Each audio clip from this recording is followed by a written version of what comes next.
Buenos días, buenas madrugadas, buenas tardes, cuando sea que vayan a ver este video. Jermaine Ortiz, este servidor aquí, en otro episodio de Explorando Mitos. Eh, Hoy el video va dedicado a un tema de un trabajo que hice hace 2 días atrás. Eh, la, la investigación misma va dirigido a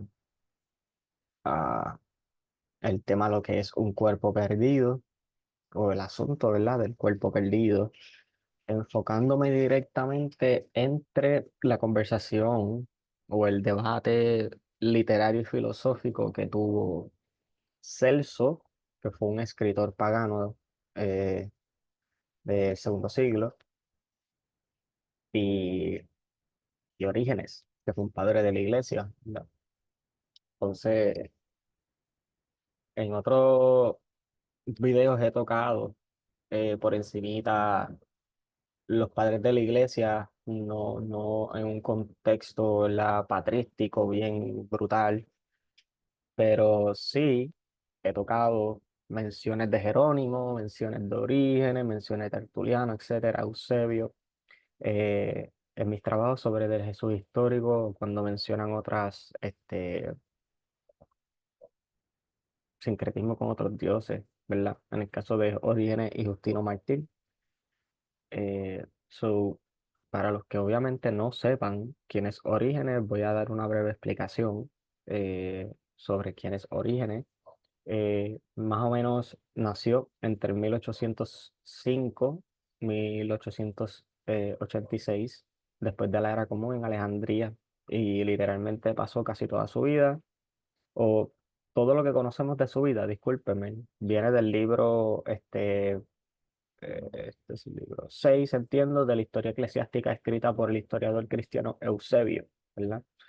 Y Eusebio retrata, que es otro padre de la iglesia posterior a Orígenes, retrata a Orígenes como el perfecto erudito cristiano y como un santo literal, ¿verdad? Entonces, según Eusebio, el padre de Orígenes era Leónides de Alejandría, que era un respetado profesor de literatura, ¿verdad? Y también un cristiano devoto que practicaba abiertamente su religión.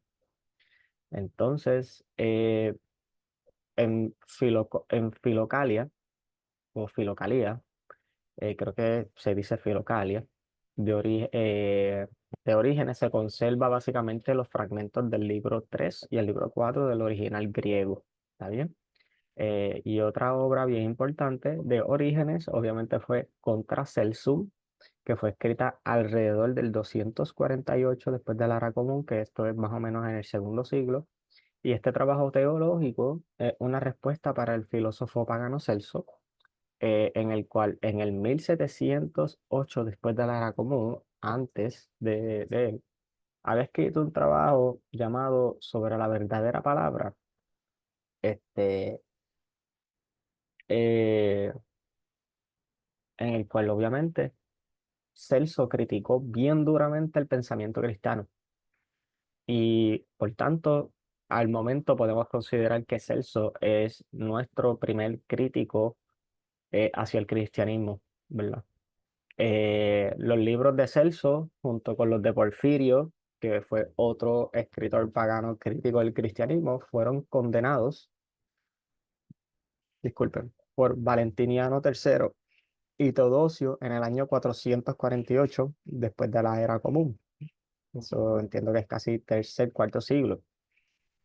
Los escritos de Celso, ¿verdad?, son uno de los pocos escritos realizados en respuesta a afirmaciones cristianas que sobreviven hoy día.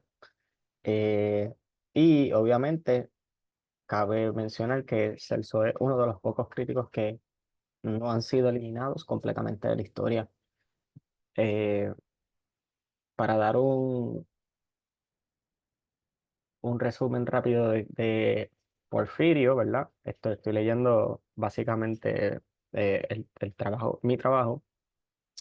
Un filósofo neoplatónico llamado Porfirio, ¿verdad? Lo llamó griego y educado en la literatura griega. Eh, Según las fuentes, Porfirio se enteró de la fama de Orígenes y viajó a Cesarea para escuchar sus conferencias. Y allí Porfirio relata que Orígenes había estudiado extensamente las enseñanzas de Pitágoras, de Platón y Aristóteles, pero también las de importantes platónicos medios, neopitagóricos y estoicos. No obstante, Porfirio acusó a Orígenes de haber traicionado la verdadera filosofía al subyugar sus ideas a la exégesis de las escrituras cristianas, ¿verdad? Entonces, Orígenes no solo enseñó a cristianos ortodoxos, sino también a herejes y paganos, volviendo obviamente a la cuestión de lo que es Celso. eh, a continuación voy a estar hablando o mencionando unos puntos clave que nos van a servir de referencia en este trabajo y es ahora mismo sobre todo el trabajo de Celso on the True Doctrine, etcétera. Nosotros no tenemos nada.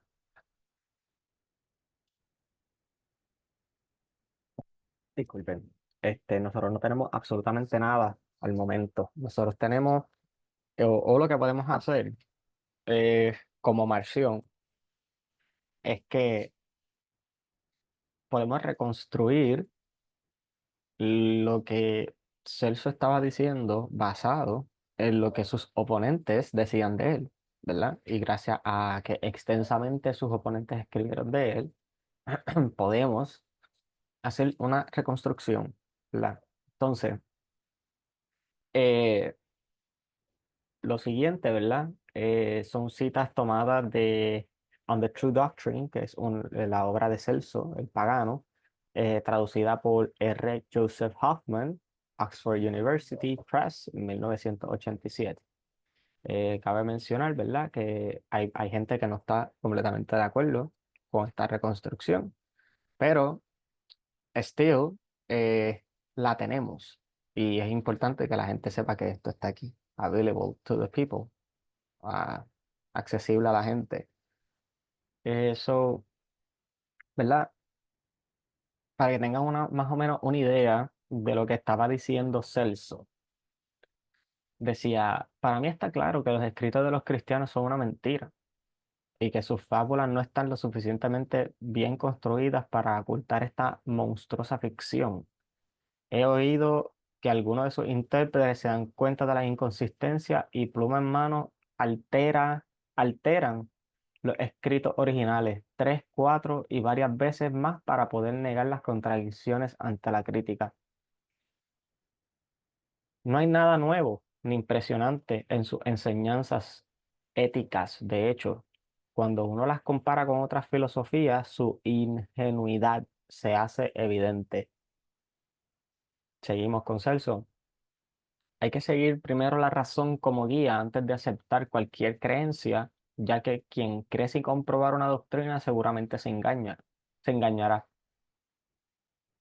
Dice, qué absurdo. Voy a compartir pantalla para que piensen, no piensen que estoy aquí inventándome todo esto.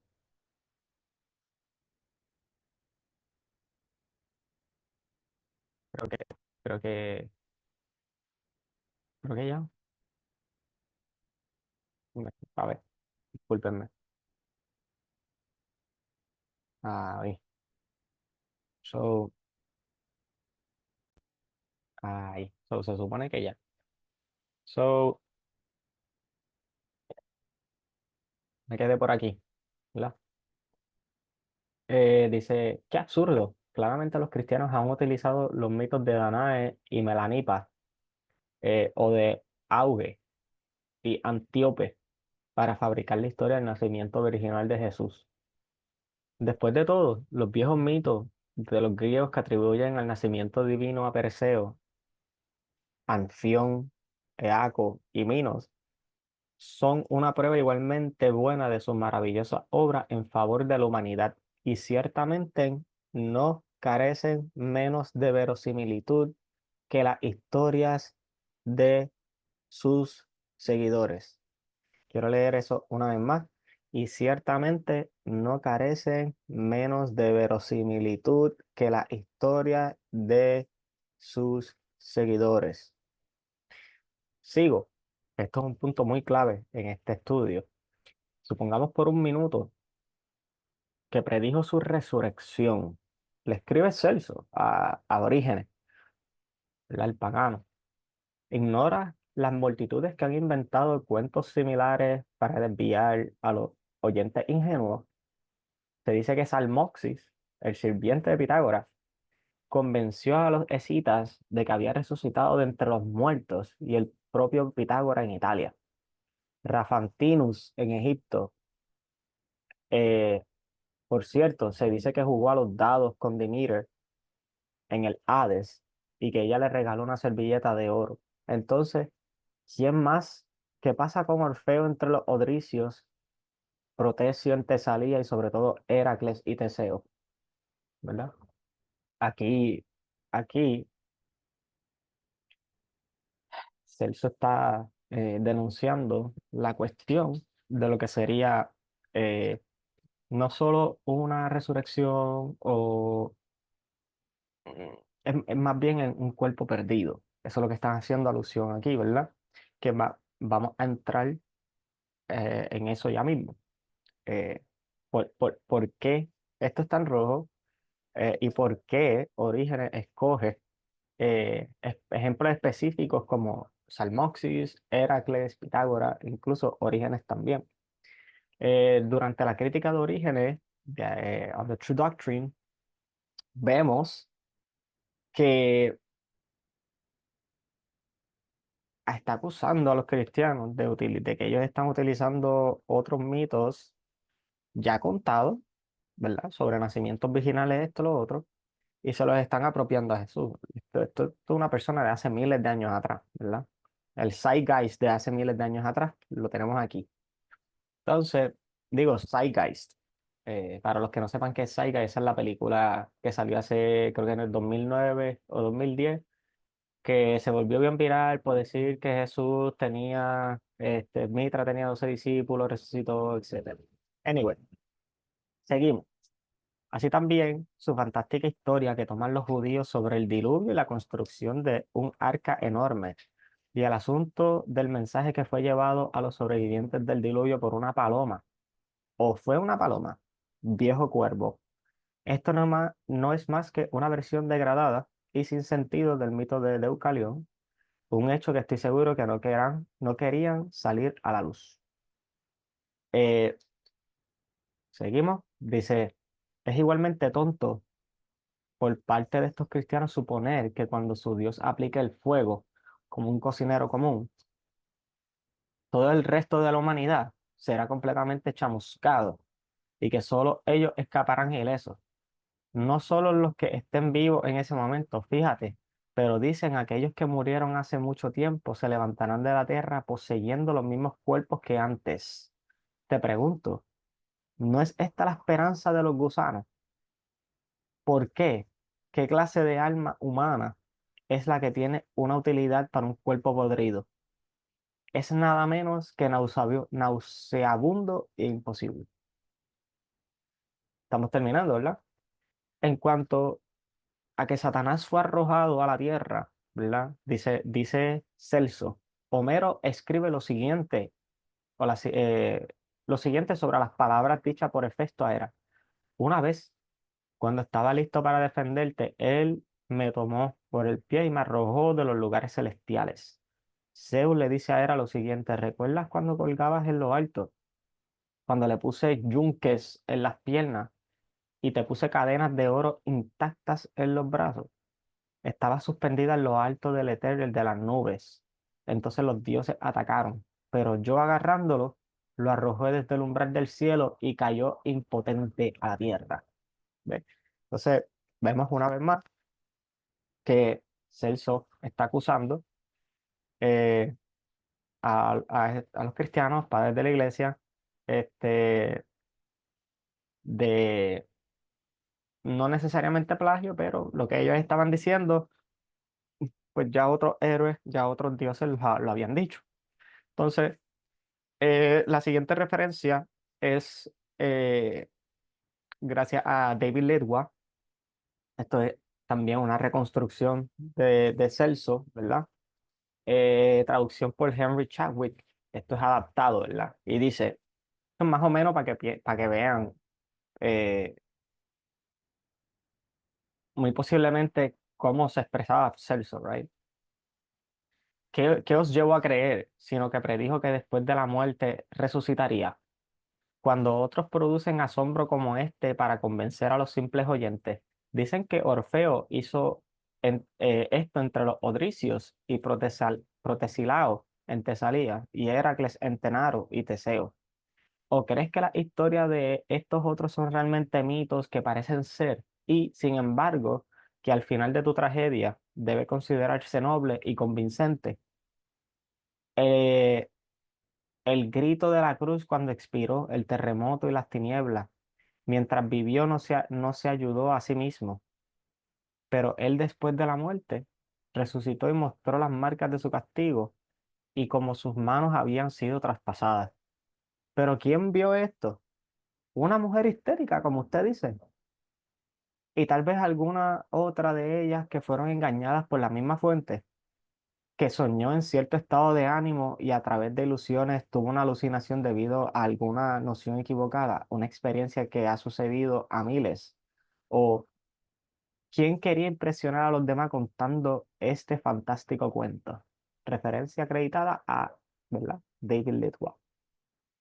Eh, este tipo de referencias a mí me interesan un montón porque vemos cómo desde hace miles de años atrás ya teníamos estas conversaciones. Eh, Hoy día no se dan tanto porque se nos acusa de que estamos, ¿verdad? Queremos decir que el cristianismo es un plagio y que no hay nada original, etcétera. Pero es que cuando estudiamos los orígenes del cristianismo y estudiamos las críticas, el progreso, vemos que no escapan de un sincretismo, vemos que no escapan de ideas ya contadas. Entonces, a los cristianos se les hace tan difícil entender que nada más con el hecho de que tenemos autores paganos acusando a cristianos de decir, mira, ustedes no, lo que ustedes están diciendo ya nosotros lo tenemos, lo decimos de forma diferente, ¿verdad?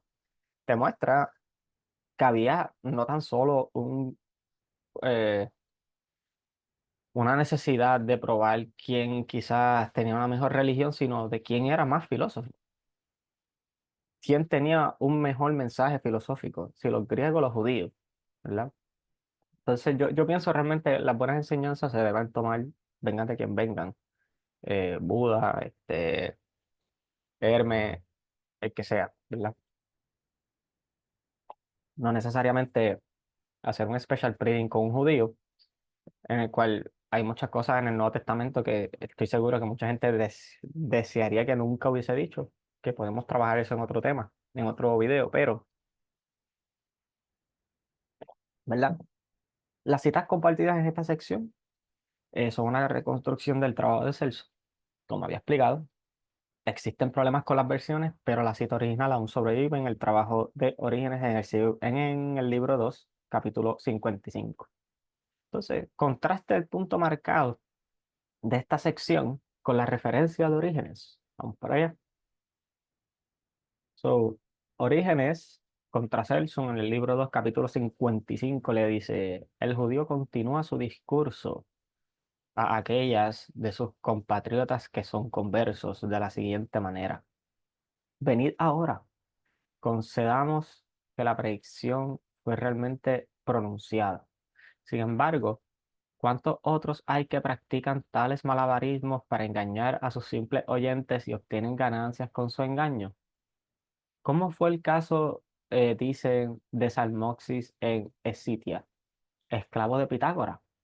Y con el propio Pitágoras en Italia y Rafani- Rafantinus en Egipto, estoy pronunciando ese nombre mal, el último de los cuales dicen que jugó a los dados con Demeter en el Hades y regresó al mundo superior con una servilleta de oro que había recibido de ella como regalo. Y también con Orfeo entre los Odricios y Protesilao en Tesalía y Heracles en el cabo de Tenaro y Teseo. Pero la pregunta es si alguno estuvo realmente muerto alguna vez. Ok, pero la pregunta es si alguno que estuvo realmente muerto alguna vez resucitó con un cuerpo verdadero. ¿O imaginas que las declaraciones de los demás no son solo mitos, sino que tienen la apariencia de tales, mientras que has descubierto un final apropiado y creíble para tu drama? En la voz de la cruz cuando exhaló su último suspiro y en el terremoto y la oscuridad, ¿verdad? Cuando nosotros comparamos eso, venimos aquí, que es el caso de estudio. Pero la pregunta es si alguien que estuvo realmente muerto alguna vez resucitó en un cuerpo verdadero. Entonces, por eso es el título del video, el cuerpo perdido, ¿verdad? Eh, Porque Orígenes, por alguna razón, muestra ignorancia eh, de lo que la gente creía de estos dioses. Él tiene un la, y él dice, no, porque Heracles esto, Heracles lo otro. Igual que Justino Martín, no, porque cuando dicen esto, lo otro. Pero en un trasfondo histórico más profundo, Orígenes no entendió la ascensión y apoteosis de Heracles, ni de Dionisio, ni tampoco entendió el proceso de deificación de Salmoxis y Pitágoras, ¿verdad?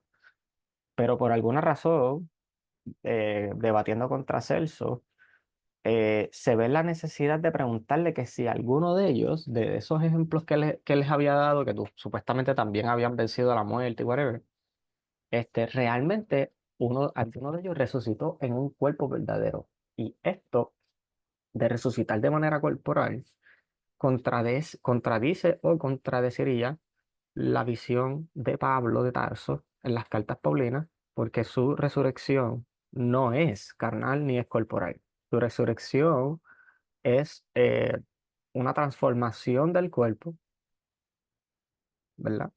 Y nosotros resucitamos en un estado transfigurativo y llegamos al cielo, pero no necesariamente que literalmente en cuerpo y carne vamos a ascender al cielo, porque Pablo muy bien dice que el reino de los cielos o la carne no hereda el reino de los cielos. So, eh, la cuestión de cómo Pablo deifica a Jesús y pone la resurrección de Jesús es bien diferente a la visión que tienen los escritores del Nuevo Testamento. ¿Por qué? Porque los escritores del Nuevo Testamento, por poner el ejemplo de Marcos, tienen la necesidad de buscar un proceso de edificación diferente, pero popular. ¿Ok? En el Nuevo Testamento, los evangelios, podemos ver que muchos de ellos se desligan de la idea de Pablo y vemos una resurrección corporal, excepto en el Evangelio de Marcos. El Evangelio de Marcos, si lo tomamos con que acaba las mujeres yéndose asustadas porque no vieron el cuerpo de Jesús, ¿verdad? El cuerpo de Jesús estaba en una tumba. Pablo no habla de una tumba vacía en ningún momento. Entonces, es interesante ver cómo entonces el autor de Marcos está metiendo la tumba vacía y la desaparición, o una cueva, ¿verdad? Eh, Como proceso de deificar o para que Jesús adquiera un estado divino, porque eran procesos y elementos que ya se decían de otros dioses en el mundo mediterráneo donde Jesús estaba viviendo o donde Jesús estaba. Entonces, como tú, como autor helénico griego, y quieres dirigirte no tan solo a una audiencia judía, sino a una audiencia pagana, ¿cómo tú vas a presentar a Jesús? Tú vas a presentar a Jesús con ideas y elementos que esta gente que no son seguidores judíos puedan entender. porque entienden a sus otros dioses de la misma manera. Por algo es que Justino Martír dice en primera First Apology, capítulo 24 el verso 1, nosotros no proponemos nada diferente a los griegos, pero solo somos odiados por el nombre de Jesucristo. O cuando Justino Martír dice, y cuando veo que a Dionisio introdujo los vinos, esto, lo otro, again, hay un reconocimiento sincrético que estamos olvidando y no le hacemos caso, ¿verdad? Entonces, si comparamos o volvemos a comparar esto con esto,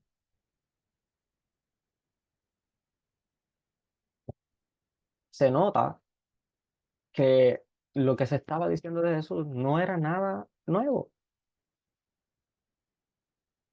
O sea, Original está diciendo literalmente, ignoras literalmente que lo que tú estás diciendo, otras multitudes ya habían dicho cosas similares, como Salmoxi, el sirviente de Pitágoras, que supuestamente dice que convenció a los escitas de que había resucitado entre los muertos, y el propio Pitágoras también, ¿me entiendes?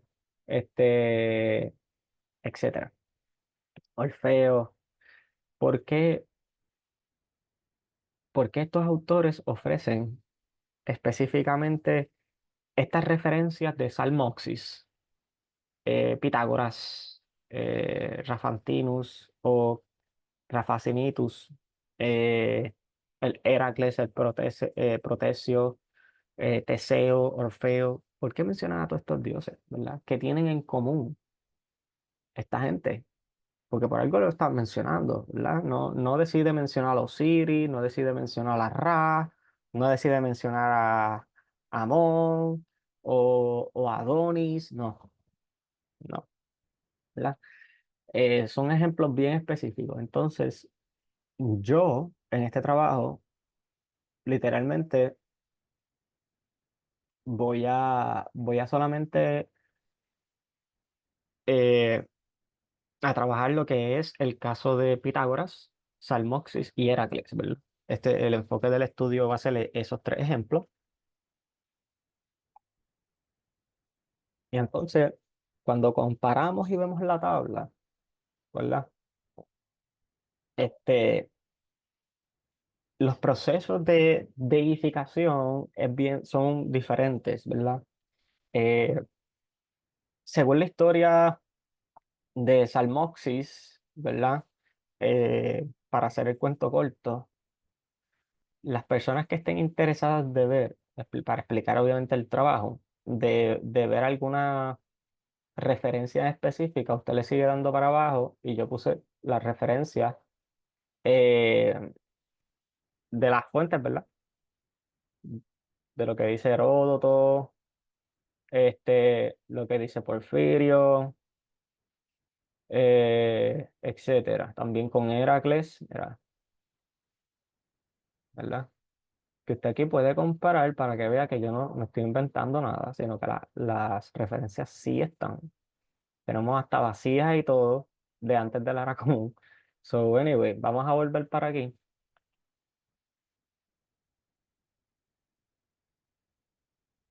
Vamos a volver para aquí, porque esto se pone bien interesante, déjame decirte. So, se dice, ¿verdad? Que Pitágoras, eh, ¿qué diablo? Lo voy a leer.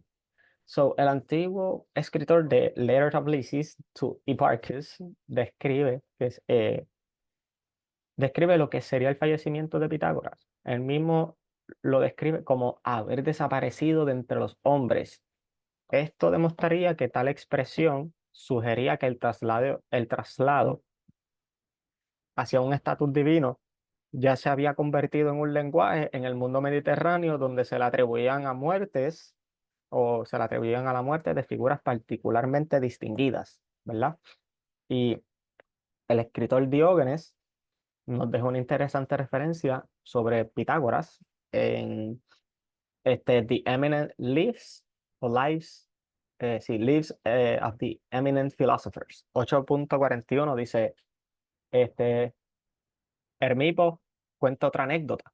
Pitágoras, al llegar a Italia, construyó una morada subterránea y ordenó a su madre que anotara y registrara todo lo que pasaba y a qué hora, y que le enviara notas hasta que ascendiera. Ella así lo hizo. Poco después, Pitágoras apareció marchito y con un aspecto de esqueleto. Entró a la asamblea y declaró que había bajado al Hades. Incluso le leyó sus experiencias. Estaban tan afectados que lloraron y se lamentaron y lo consideraron divino, llegando incluso a enviarle sus esposas con la esperanza de que aprendieran algunas de sus doctrinas. Y por eso fueron llamadas mujeres Pitágoras. Hasta aquí Hermipo, ¿verdad? Ese es Diógenes. Entonces, según, según Heródoto, si nosotros nos vamos para Heródoto,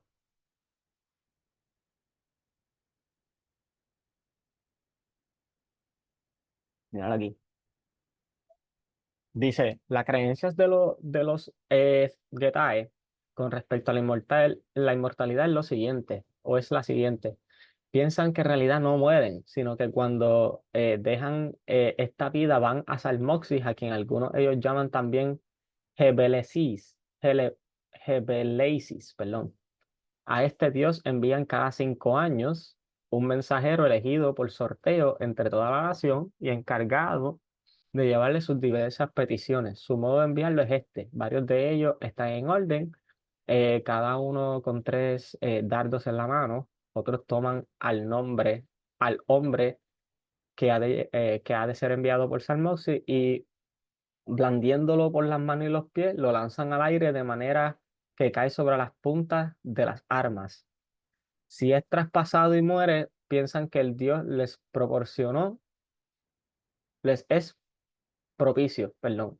Pero si no, echan la culpa al mensajero que dicen que es un hombre malvado y por eso eligen a otro para despedirlo. Los mensajes se dan mientras el hombre aún está vivo. Este mismo pueblo, cuando hay relámpagos y truenos, apuntan sus flechas al cielo, eh, proferiendo amenazas contra el Dios y no creen que exista más Dios que el suyo.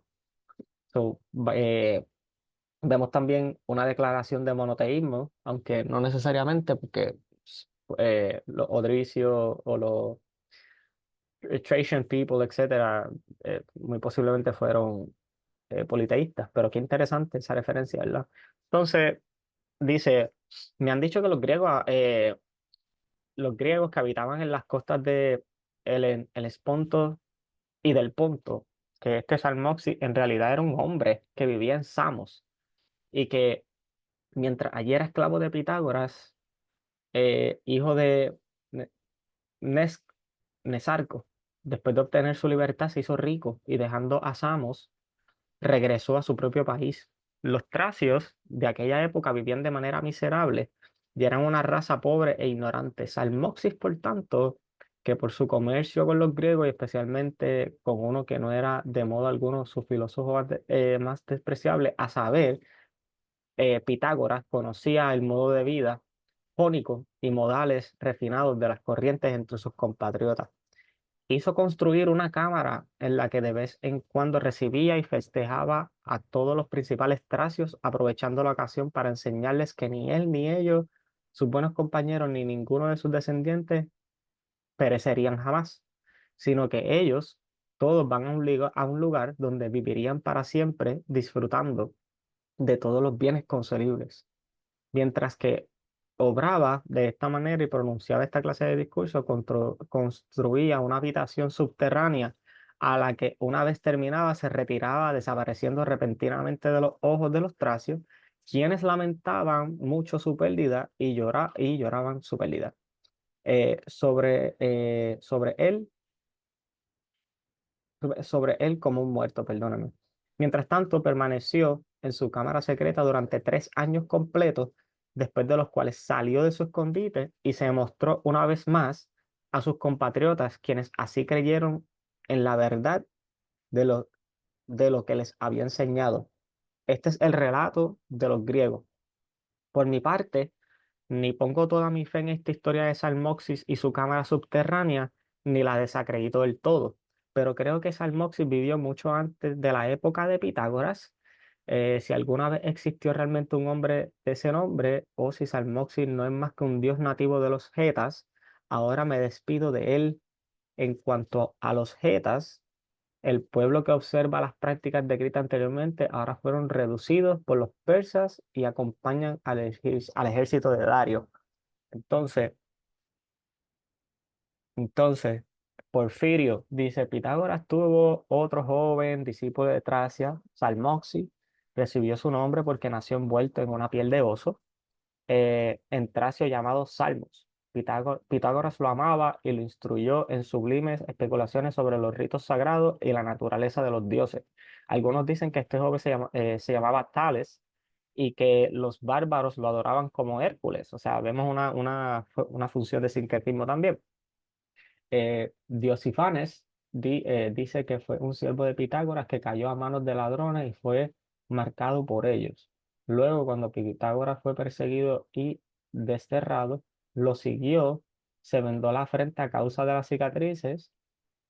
Otros dicen que el nombre de Salmoxis significa extraño o extranjero. Ferecides en Delos cayó enfermo y Pitágoras lo atendió hasta su muerte y realizó sus ritos funerarios. Pitágoras entonces, deseando estar con Hermodamas y Creofilio, exacto, regresó a Samos. Entonces, si comparamos, y puedo seguir leyendo la referencia, pero si comparamos esto que está aquí, ¿verdad? La historia de Salmoxis, según Heródoto, ¿verdad? Salmoxis o el mismo Salmoxis es mucho más viejo que Pitágoras. O sea que la historia de construir o meterte en una cueva, desaparecer por 3 años o una X cantidad de tiempo para volver, demostrando obviamente inmortalidad, fue un patrón literario y un patrón de deificación que no solamente se usó con Salmoxis o otras figuras, también lo vemos con Pitágoras. Pitágoras no necesariamente tuvo una ascensión corporal, pero sí tuvo una desaparición asociada con una cueva, el cual regresó, igual el Salmoxis, ¿verdad? Entonces vemos cómo la historia de Salmoxis, muy posiblemente al ser más vieja, muestra patrones de edificación que sobreviven en Pitágoras, porque dicen que Salmoxis había construido un underground chamber y después entonces salió probándole a los odricios, perdón, a Thracian People, que había sido, ¿verdad?, inmortal o que adquirió inmortalidad o que nunca murió. Entonces, esto se parece, obviamente, al relato de Pitágoras cuando dice que construyó una morada subterránea y ordenó a su madre que anotara, que registrara, etcétera, etcétera. Y poco después Pitágoras apareció marchito y con un aspecto esquelético o de esqueleto, y que entró a la asamblea, a un reguero de gente para probar que había salido del Hades, probando su divinidad o su inmortalidad. Este, si lo queremos ver desde una manera más sincera, literalmente los italianos o la gente, eh, pay respect to them, literalmente le mostraron tanto y tanto respeto que lo divinizaron. Pero ¿qué pasa con Heracles? Heracles no necesariamente sufre, creo que es que le dicen una catabasis. Catabasis es la cuestión de, de ir al inframundo.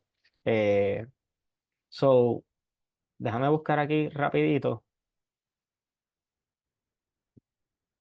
para que la gente pueda quizás, mira, catabasis es básicamente Journey to the Underworld, ¿verdad? Entonces, tenemos la historia de Odiseo, tenemos la historia de Orfeo tenemos la historia de Heracles, de Teseo, otros héroes, en el cual cumplen con una catabasis, ¿verdad? Van al inframundo a una de dos, adquirir inmortalidad o a sacar a alguien del inframundo o del Hades, lo cual nadie podía hacer eso porque nadie escapa de la muerte. Entonces, el, el concepto de deificación de Heracles es diferente, pero como quiera tiene una catabasis. Él va al inframundo, incluso va al inframundo dos veces. Entiendo que cuando fue a buscar una con Teseo y la otra era cuando fue a buscar a Celtis, ¿verdad? Eh, entonces, según los relatos o las referencias de Heracles, hay una historia particular sobre una desaparición, ¿verdad? Y es que se dice que Heracles mató al centauro Neso por intentar llevarse o violar a su esposa. Entonces, como último acto de maldad, el centauro le dice a Deyanira, perdón, que era la esposa de Heracles, o Hércules por los romanos, que su sangre y su semen aseguraría que Heracles le fuese por siempre fiel. Entonces Heracles eventualmente se enamoró del encanto de una princesa o Echalía, momento el cual obviamente Deyanira volvió a sentir celos y le aplicó los fluidos del centauro a una camisa o a la piel, ¿verdad? Y entonces la prenda que Heracles se puso comenzó ferozmente este, a quemar. Mira, tengo un typo aquí para arreglar. Comenzó ferozmente a quemar la piel de Heracles, ¿verdad? Incapaz del consumo de la piel, incapaz de detener el consumo de la piel, Heracles fue al monte Ita, donde construyó una gran pira de madera, asegurándose él en el centro, y ordenó a Filoctetes que prendiera en fuego la pila o la pira, ¿verdad? Zeus envía un gran rayo, el cual cae sobre la pila, desapareciendo por completo al héroe. Algunos relatos afirman que una gran nube descendió sobre la pira o la pila y se lo llevó al Olimpo. Como sus huesos no se encontraban por ninguna parte entre las cenizas en la pira, declararía que Heracles había tenido un traslado a la inmortalidad divina. So, vemos cómo el proceso de deificación o adquirir un estatus divino de Heracles es bien diferente a como Salmoxis y Pitágoras adquirieron un estado divino, ¿verdad? Eh, si seguimos por aquí, seguimos por aquí, seguimos por aquí. Ok, so, para hacer obviamente el resumen, según Heródoto, Salmoxis fue un ser humano que vivió mucho antes de Pitágoras. Su historia de desaparición en una cueva o cámara subterránea muestra paralelos con la historia de Pitágoras y no deben pasarse por alto. Se le pudo atribuir erróneamente la historia a Pitágoras o la misma reflejaba matices de procesos de edificación en la antigüedad, ¿verdad? Dichos procesos de edificación no siempre fueron aceptados como en el caso de Heródoto, el cual ofrece escepticismo sobre el relato del Salmoxis. Pero, aunque Heródoto se muestre reacio en creer la historia, los tracios sí creyeron que Salmoxis adquirió inmortalidad, haciendo posible a sus seguidores poder imitar a su dios. La- las referencias sobre Heracles ofrecen un ejemplo diferente de deificación, pero siguen el mismo concepto del cuerpo perdido. Existen muchos ejemplos sobre figuras donde visitaban el inframundo y vuelven al mundo de los vivos como prueba de estatus divino o reconocimiento, ¿verdad?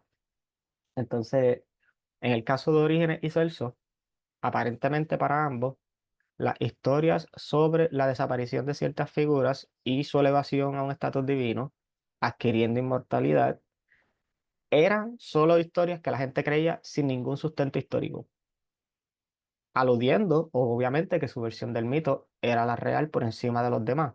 Y todo esto se ve en la Declaración de Orígenes cuando dice, pero la pregunta es, si alguien que estuvo realmente muerto alguna vez resucitó en un cuerpo verdadero.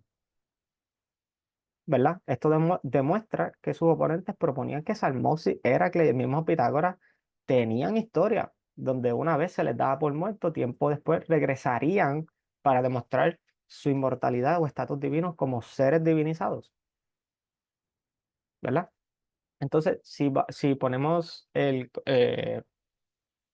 o hablamos de la catabasis de Heracles, hay una historia bien particular de Heracles con Alcestis, Alcestis, exacto, donde Admetos es un rey, tiene esta esposa, pasan unas situaciones donde él tiene que morir y para engañar la muerte, creo que fue Apolo habló con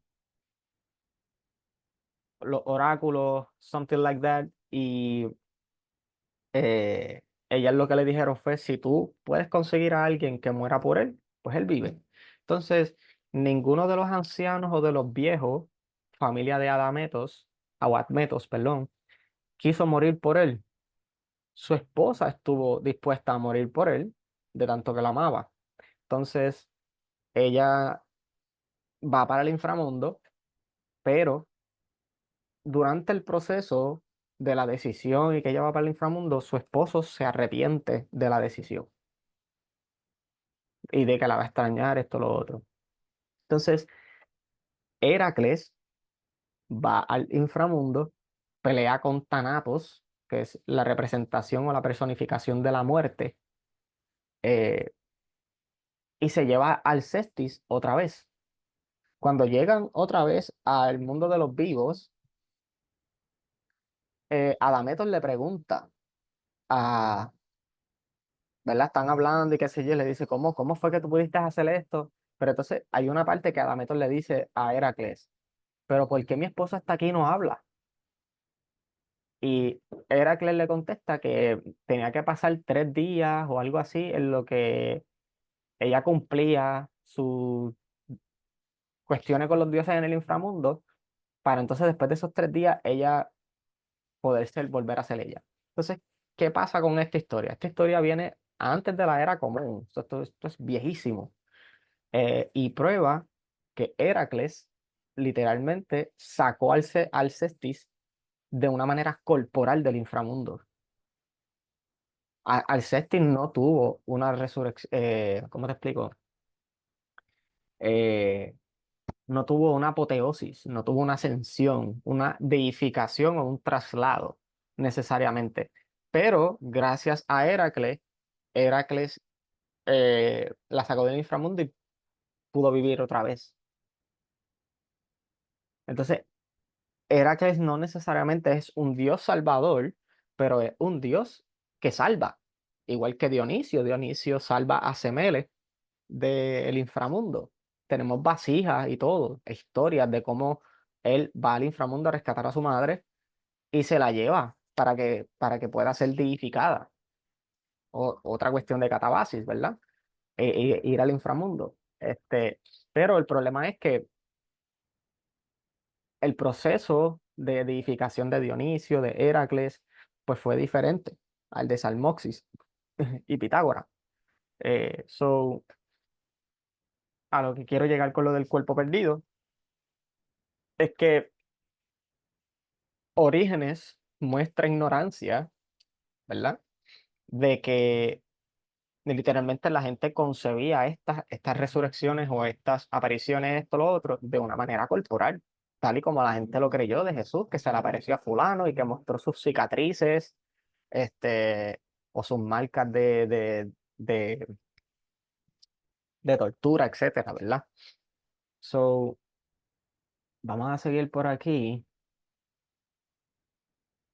So, esto es Apolodoro, ¿verdad? Mira, por leer una referencia, cuando Admeto reinó en Feras, lo que acabo de más o menos explicar, pero con nuestras referencias primarias, cuando Admeto reinó en Feras, Apolo le sirvió como esclavo, mientras Admeto cortejaba a Alcesti, que era su esposa, hija de Pelías. Ahora bien, Pelías había prometido darle a su hija aquel que unciera un león y un jabalí en un carro. Y Apolo lo unció y se los dio a Admeto, quien se los llevó a Pelias y así obtuvo a Alcestis. Pero al ofrecer un sacrificio en su boda, se le olvidó de sacrificar a Artemisa. Por eso cuando abrió la cámara nupcial, la encontró llena de serpientes enroscadas. Apolo le pidió que apaciguara a la diosa y obtuvo como favor de las parcas que cuando Admeto estuviera a punto de morir, podría ser liberado de la muerte si alguien decidiera voluntariamente morir por él. Y cuando llegó el día de su muerte, ni su padre ni su madre quisieron morir por él, sino que Alcestis murió en su lugar.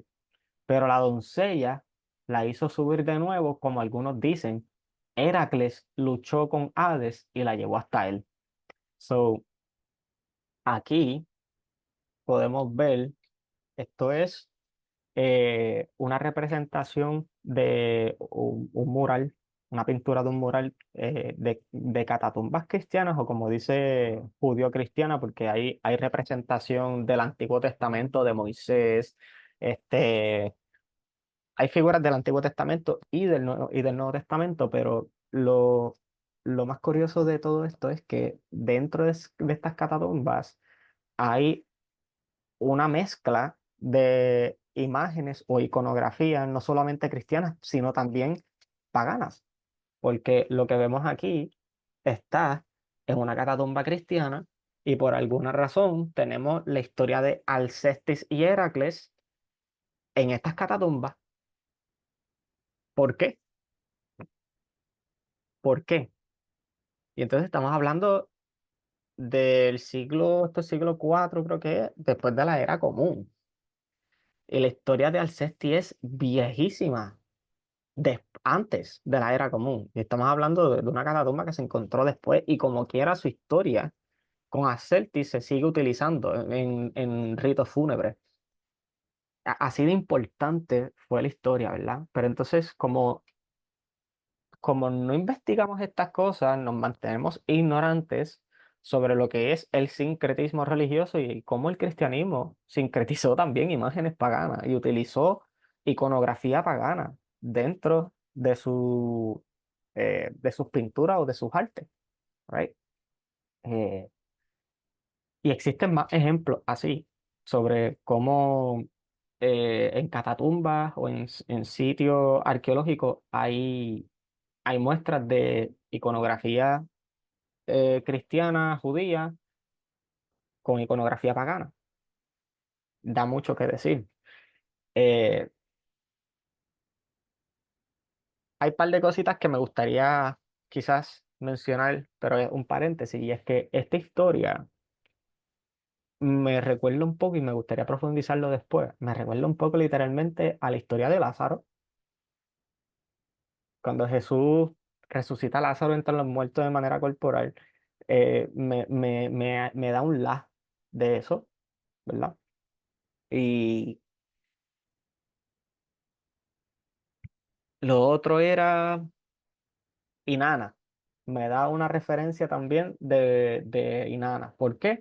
Porque dentro de la historia de Inanna, Inanna para salir del inframundo tuvo que cambiar cuerpos con alguien y cuando encontró a su esposo que no le había llorado, se molesta con él, lo manda al inframundo y cuando ella ve que él va para el inframundo y va a morir, ella se arrepiente de la decisión y termina literalmente hablando con la hermana de Damuzi para que los días que sean las estaciones cuando vayan a ser primavera, él pueda salir del inframundo para poder estar con Inanna y así cuando llegue el invierno, pues entonces la hermana de Damuzi sale del inframundo y Damuzi llega al inframundo y muere, explicando cómo la vegetación moría también gracias al invierno.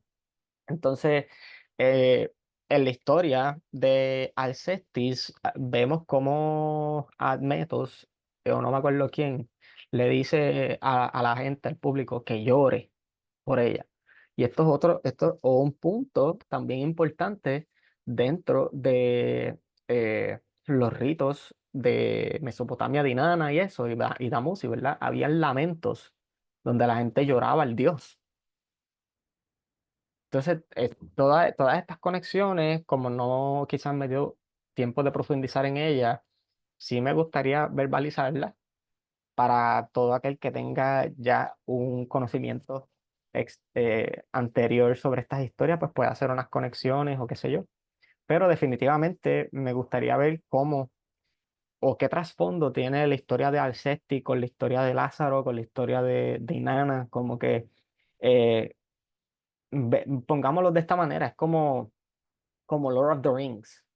Tú sacas una obra tan y tan importante como Lord of the Rings y tiene a gente haciendo películas de guerra medievales, etcétera, emulando escenas de The Lord of the Rings. No necesariamente es que es exactamente la escena igual, pero ya tienen un framework famoso de cómo la escena se ve, de cuán buena se ve, pues entonces tratan de recrear o emular la escena, pero con un contexto original, porque ya tienen el trabajo hecho. Pues lo mismo hacen estas personas, no tan solo con la literatura, sino con el arte sincrético, ¿verdad? Entonces,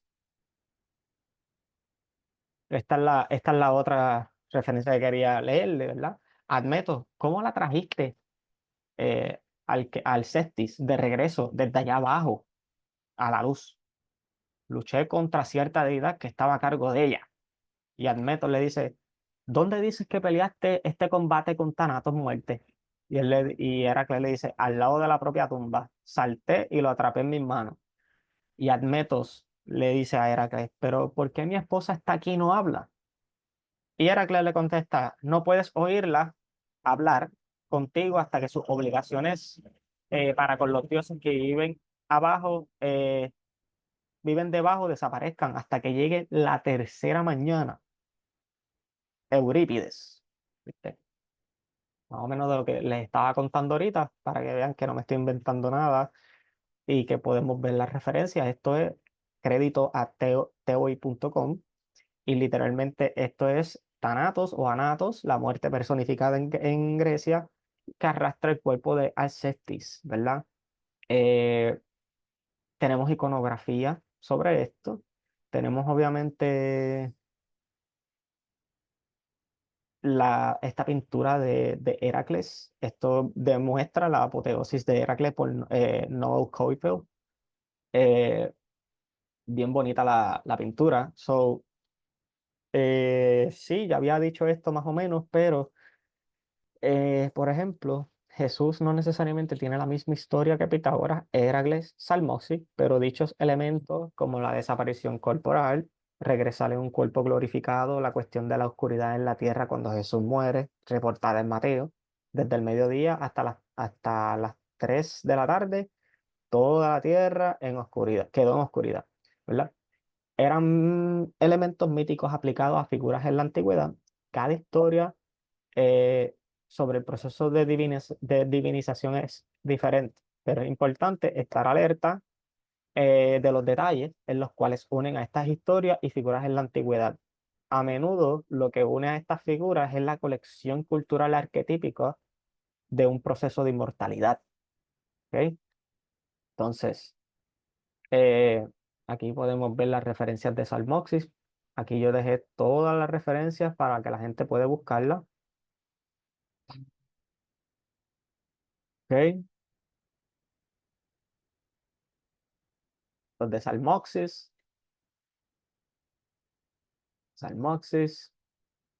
Entonces, me recuerdo hablar con un compañero hace mucho tiempo atrás y decirme, no, que de Heracles no existen fuentes, que todo lo que tenemos de Heracles es después de la era común, que no existe nada temprano de él, y es como que tenemos vasijas, evidencia arqueológica de antes de la era común mostrando la apoteosis de Heracles. Pero eso no, eso lo ignoran, de eso no hablan, ¿verdad? Entonces, cuando nos toca hablar de un Heracles histórico, no, Heracles no existió, pero Jesús sí. Even though tenemos mejores referencias para Heracles, mejor evidencia arqueológica para Heracles, pero Heracles no existió. Heracles es mito, ¿verdad? Entonces, tenemos aquí otra referencia bien importante sobre la muerte de Heracles antes de la era común por la historia de Neso, ¿verdad? Y vemos aquí cómo una de las figuras que representa a Heracles recibe el manto envenenado de la sangre de Neso. Entonces, para toda la gente y todos los incrédulos que quieren comparar a Jesús con Heracles y decir que Jesús es más que Heracles porque no tenemos las mismas fuentes, sepa usted que tenemos más fuentes de Heracles que Jesús. Sepa usted que tenemos mejores evidencias arqueológicas de Heracles que de Jesús. Sepa usted eso. Y que literalmente su ascensión, su historia de resurrección o divinización vienen de muy posiblemente antes del 400 de la era común. 430 antes de la era común. Mucho antes que el cristianismo. ¿Me entiendes? Entonces, obviamente estas son las fuentes de Pitágoras. Solamente escogí la de Diógenes. Y mira, verá esta pintura, obviamente crédito a Giovanni Giosolfi, donde muestra, ¿verdad?, que Pitágoras está emergiendo del inframundo, de la cueva. Entonces, esto es más o menos la conclusión. Yo realmente, para hacer esto corto, ¿verdad? Aquí está la bibliografía por si ustedes quieren un poquito más de referencias o leer más sobre la temática. Yo voy a resumir esta conclusión y es básicamente, ¿verdad? Eh, Está denunciando Orígenes que ciertos seguidores creían o sea, que literalmente iban a resucitar de manera corporal, ¿verdad? Los fariseos, alrededor de la época de Jesús, creían y esperaban que ocurriera una resurrección física general. Esto era necesario si iba a haber una vida futura, porque la idea de un alma incorpórea en gran medida parte del pensamiento griego, más que judío, en ese momento. Y pues obviamente Orígenes creía que la resurrección y ascensión de Jesús fue corporal y física, pero no fue simplemente la resucitación de un cuerpo carnal, ¿verdad? En cambio, Orígenes escribe que el cuerpo de Jesús intercambió sus cualidades y se volvió tal como era propio de un cuerpo que tenía su morada en el éter y las regiones superiores a él, y que ya no poseía enfermedades propias de la carne. Contra Celson 3.42. Entonces, para Orígenes, el cuerpo resucitado y ascendido ya no está hecho de carne y hueso, sangre, tendones, ligamentos, nervios, etcétera, sino que está uniformemente compuesto de éter o de espíritu, lo inmortal, luminoso, aéreo, ardiente, físico, cosas propias de los cielos. En este momento también sugiere que esto no es diferente del concepto del cuerpo astral en términos simples. Contra Celsus 7.5, Jerónimo contra Juan de Jerusalén 16. Es casi seguro que este modelo de resurrección-ascensión no es exclusivo de Orígenes, aunque probablemente sea su proponente filosóficamente más sofisticado. Pero hay un creciente consenso entre los eruditos del cristianismo primitivo, de que fue el modelo para el apóstol Pablo en 1 de Corintios 35 al 57. Y así, como hemos traído la imagen del terrenal, traemos la imagen celestial. Por esto digo, hermanos, que la carne y la sangre no pueden heredar el reino de Dios, ni la corrupción hereda la incorrupción. Y es notable que para Pablo la resurrección no fue un evento necesariamente corporal. Entonces, ¿cómo reconciliaríamos el hecho de que los evangelistas coinciden una resurrección corporal en los evangelios, contradiciendo la estructura teológica de resurrección de Pablo? No obstante, el hecho de que los evangelios utilicen la desaparición de un cuerpo para luego aparecer un cuerpo glorificado y que este cuerpo se había perdido en una tumba, ¿m?, muestra que los evangelistas siguen patrones de edificación griegos y no judíos únicamente. Pablo no menciona ninguna tumba vacía ni reporta un cuerpo perdido. Curiosamente, algunos intérpretes han llegado a la conclusión de que los lectores destinados de Marcos ya conocían las tradiciones de las apariciones de Jesús y que Marcos trae la historia a su final aquí para poner de relieve la resurrección y dejar la espera de la parusia, de la segunda venida. Y con esto dejo claro que los evangelistas utilizan la cuestión del traslado hacia un estatus divino desde elementos griegos o grecorromanos, haciendo a Jesús muy diferentes a sus contrapartes griegas. Orígenes y los padres de la iglesia sabían que no había nada nuevo en lo que proponían con Jesús, y Justino Martín no lo pudo decir más claro. En primer lugar, damos prueba que aunque decimos cosas parecidas a los griegos, solo somos odiados en el nombre de Jesucristo. So, esto lo voy a poner en mi... Esto está aquí también en en mi trabajo, pero lo voy a poner en mi descripción para que aquellos que les guste la arqueología, esto es sobre Vía Latina.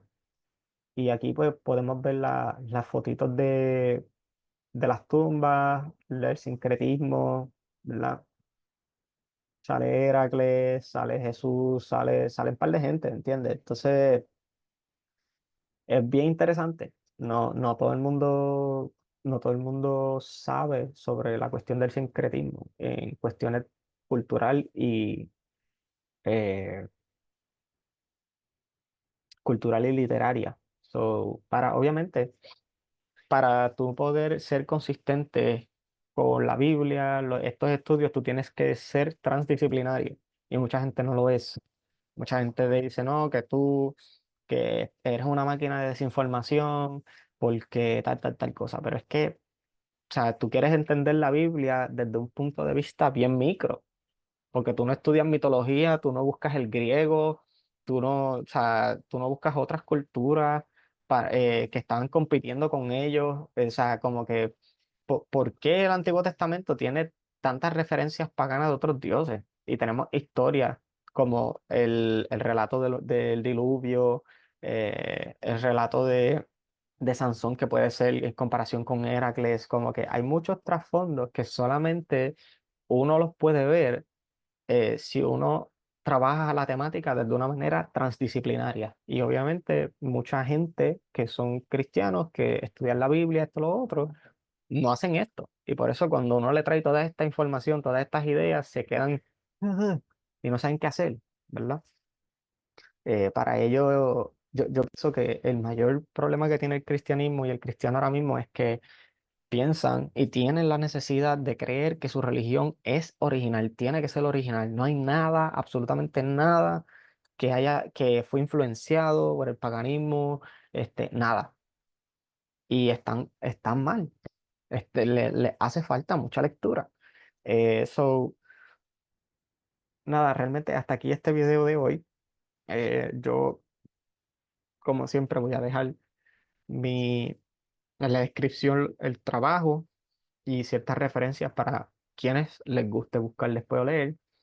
Y si encuentras o quieres dar tu opinión, quieres compartir una referencia, eres muy bienvenido o bienvenida a hacerlo. Estamos en un proceso de aprendizaje de todo el mundo y trabajar estos temas, ¿verdad? Desde una manera honesta. Así que gracias por sintonizar, gracias por quedarte hasta aquí, si te quedaste hasta aquí. Y espero que en algún momento esto le puedas sacar provecho o simplemente pues que te guste el material. Así que nada, muchas gracias. Nos veremos entonces en otro video. Jermaine Ortiz, este servidor. Hasta la próxima.